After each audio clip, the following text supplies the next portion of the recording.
అదే కదా వచ్చింది గొడవ.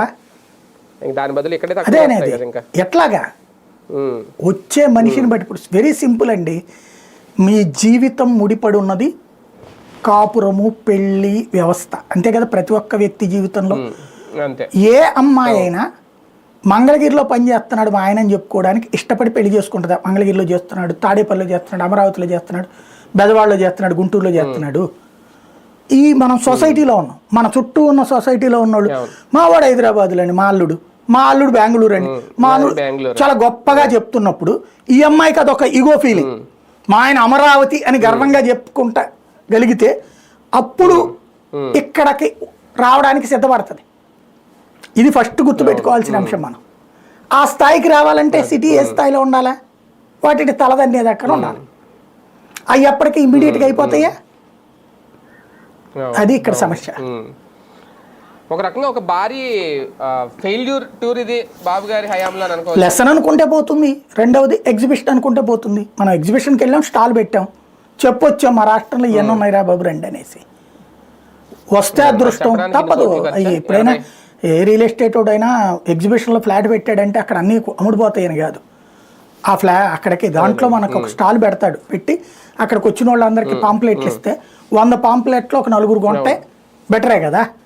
అట్లాగా మనం ఒక స్టాల్ పెట్టాం అక్కడ, మనం ప్రచారం చేసుకున్నాం. ఇదే టైంలో దావోస్ పర్యటనలో ఉండగా ఇక్కడ రేజ్ అయిన డిప్యూటీ సీఎం హోదాల గురించి రేజ్ అయిన అంశం ఒక హైడ్రామానా? ఈ 4 రోజుల పాటు ఒక హైడ్రామా నడిపారా, వ్యూహాత్మకంగా నడిచిందా? ఇప్పుడు దాని మీద ఏమైనా క్లారిటీ ఇస్తారా? ఆ ఎపిసోడ్ ఎలా? పార్టీ పదవీ నిరుద్యోగుల యొక్క పోరాటం, పార్టీ పదవీ నిరుద్యోగుల యొక్క గుర్తింపు పోరాటం అనాలి దాన్ని.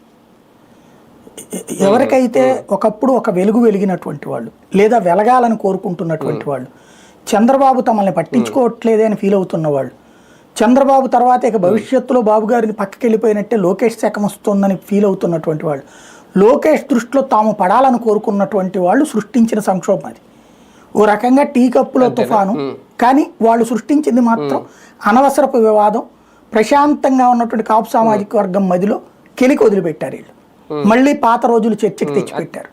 ఎందుకు అంటే అంతేనా, ఆంధ్రప్రదేశ్ రాజకీయాల్లో ఒక మార్పుకి బీజం వేసింది. ఇప్పుడు చంద్రబాబు గారి తర్వాత లోకేషే వారసుడు అన్నది నిద్రలో లేపడిగితే మూలన కూర్చున్న ముసలమ్మ కూడా చెప్పుద్ది.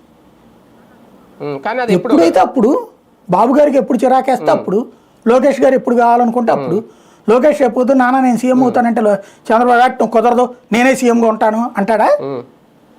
లోకేషే వాళ్ళ నాన్నగారికి పెద్దరికంగా ఆయనే ఉండాలని కోరుకుంటున్నాడు, ఉన్నాడు. అలా కాదు నేను వెళ్తా రేపు పొద్దు నుంచి నేను అయిపోతాను నాన్న అంటే, లేదు నాకు కుదరదు నేను ఒప్పుకోను నేనే సీఎం కావాలని జనం కోరుకున్నారని ఏమన్నా చంద్రబాబు గారు ఆయనతో గొడవ దిగుతాడా? లేదు కదా. వాళ్ళిద్దరికీ అండర్స్టాండింగ్ ఉంది, వాళ్ళు ఎప్పుడు కావాలో అప్పుడు చేస్తారు. రాజకీయ పరిస్థితులు ప్రస్తుత పరిణామాలు అడ్డు రావాలి సార్ ఇమీడియట్గా. ఏముంది, ఎవరు ఆపుతారండి? ఇప్పుడు బాబు గారి ఫేమ్తో దావోస్ వెళ్తేనే అక్కడ సాధించింది ఏం లేదు. రేపొద్దున లోకేష్ గారి కట్అవుట్ ముందు తీసుకొచ్చి పెడితే, ఆయన సీఎం హోదాలో పెడితే ప్రజల్లో ఒక అపనమ్మకానికి గురయ్యే అవకాశం ఉంటుంది. మొన్న కూడా లోకేష్ని చూసి ఓటేసిన వాళ్ళు ఎంతమంది, లేదంటే బాబుని చూసి మళ్ళీ బాబు వస్తేనే బాగుంటుందని ఆలోచించిన వాళ్ళు ఎంతమంది అంటే రెండో దానికి ఎక్కువ మొగ్గు చూపి. నేను అట్లా అనుకోవట్లేదు. మొన్నటిసారి ఏంటంటే జగన్ మీద వ్యతిరేకతను వీళ్ళు సృష్టించడం వల్ల దాంతో వచ్చింది. ఆ వ్యతిరేకత సృష్టికి ప్రథమ వ్యక్తి లోకేషే. ఆ ధైర్యం చేసి తెగించి రోడ్డు ఎక్కింది. చివరికి మైకు లాగేసుకుంటే అదేది స్టేజీ లాగేస్తే బల్లెక్కి నుంచుని మాట్లాడినోడు. కాబట్టి ఒక పోరాడినోడు, అతను యాక్సెప్ట్ చేసింది తెలుగుదేశం. ఫస్ట్ తెలుగుదేశాన్ని ప్రజలు యాక్సెప్ట్ చేశారు. తెలుగుదేశంలో చంద్రబాబే సీఎంగా ఉండాలని